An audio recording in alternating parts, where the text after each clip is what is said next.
you've been through breakups before, you'll get through this one. Mm-hmm. Even if this one's was. Mm-hmm. Even if this one's was. And maybe it's got nothing to do with the breakup. Maybe it was to do with the way that you handled that change in career. Yeah. Maybe it's not even to do with any one thing. Maybe it's the fact that you've handled all of your life put together up to right now is 50% of the suffering that you're going to get, and the other 50% is going to come from this one thing.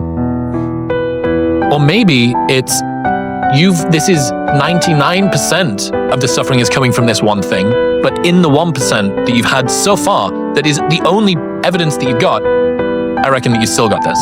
There's this idea, I might have told you this before, but a friend of mine told me about a time that he went through a really rough period, sort of public scrutiny and lots of bad things happening to him. And he said, all my life I was scared that I was a coward. I was terrified that I was a coward, that I didn't have bravery. And I'd think of myself as a hard man. I hang around with hard men. I do hard men things. And I'd tested myself, but I'd only ever really tested myself under my own volition and in my own control. And one day I thought, the world's going to test me in a manner that I didn't get to choose. And it's going to test me at a velocity that I wasn't prepared for.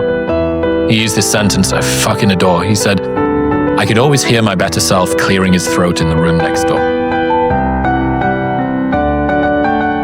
I could always hear my better self clearing his throat in the room next door. And then his world came crashing down.